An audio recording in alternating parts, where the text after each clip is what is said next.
Olá, amigos, sejam bem-vindos ao canal Em Família. Nós estamos seguindo com a nossa semana de estudos na lição número 5. E hoje, quarta-feira, 1º de novembro, o título do nosso estudo: Nossas Desculpas, Conflitos Desconfortáveis.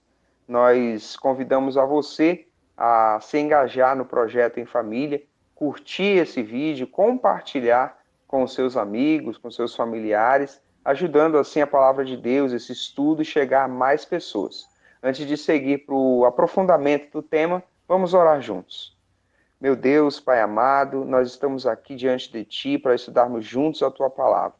Te agradecemos por essa oportunidade e pedimos a presença do Santo Espírito, nos concedendo entendimento, sabedoria, poder para pôr em prática essas lições. Te pedimos em nome de Cristo Jesus. Amém.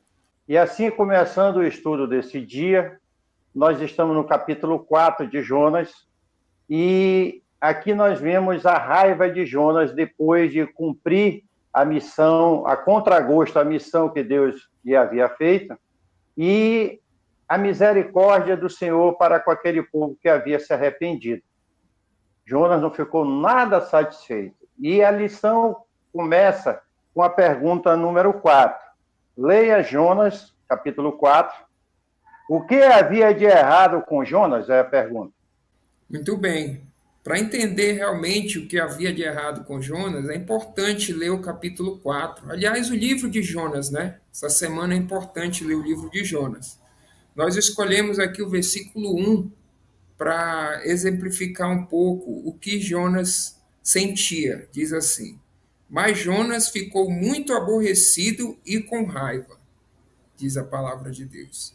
Então, como sugestão de resposta, o que havia de errado com Jonas? Ele sentia raiva, ódio, por isso queria que os ninivitas sofressem os juízos divinos. E assim nós seguimos com a compreensão dessa história para extrair para a nossa prática, para o nosso dia a dia, lições da nossa participação na missão.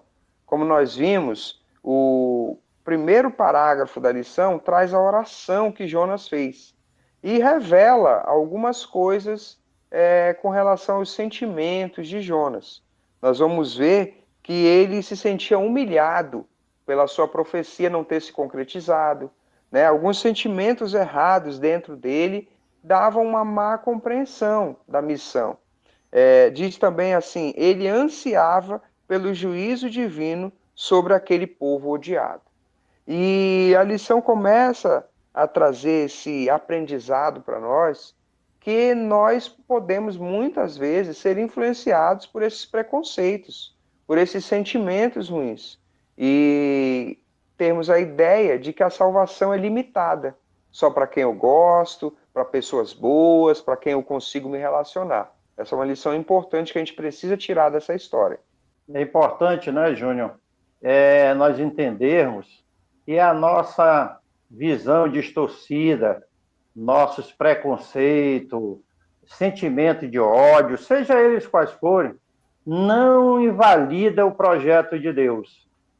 O projeto de Deus é um projeto de salvação que abrange a todos os seres humanos caídos, e todos são caídos, para levar essa esperança, essa salvação. E isso vai acontecer com os ninivitas.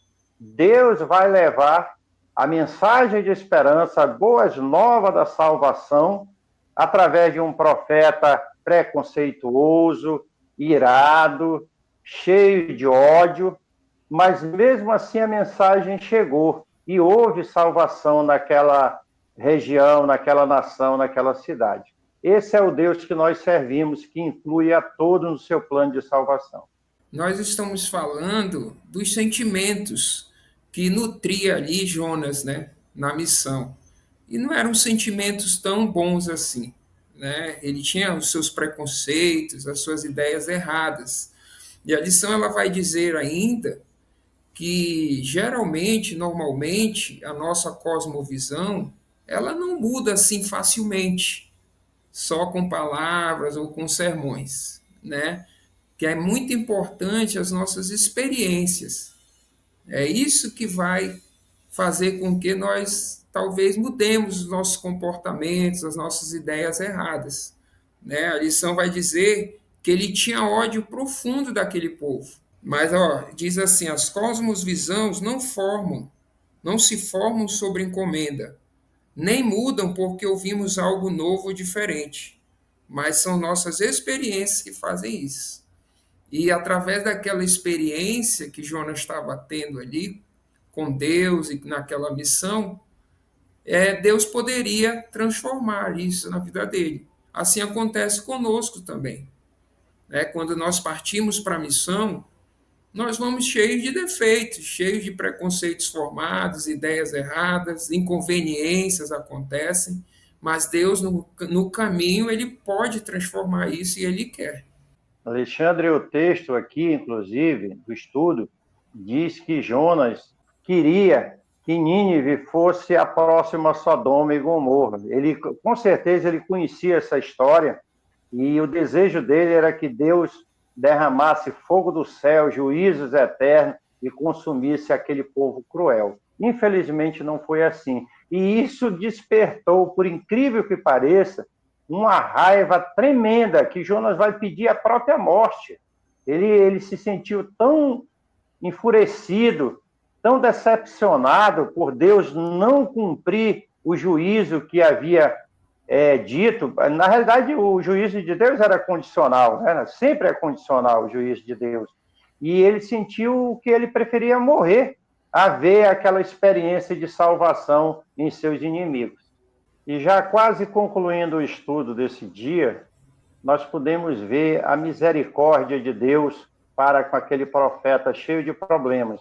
A lição usa a seguinte frase: Deus ajudou Jonas a reconhecer sua visão de mundo distorcida. Ele corrigiu a sua cosmovisão, a sua tolice de que era se insurgir contra um ato de misericórdia de Deus, ficar triste.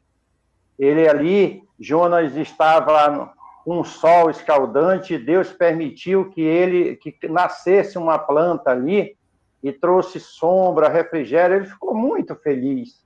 E no outro dia, a planta começou a ser comida por bicho, veio o sol, secou, e ele ficou extremamente desapontado, triste, e aí ele vai pedir a morte. E Deus olha para Jonas e diz: Jonas, tu estás com misericórdia de uma planta que tu não plantasse, não sabe como ela surgiu ali, que veio num dia, no outro já morreu, e eu não deveria ter misericórdia de mais de 120 mil pessoas que estão na idolatria, no erro. Então, a história de Jonas, ela termina, o livro de Jonas, é um livro aberto.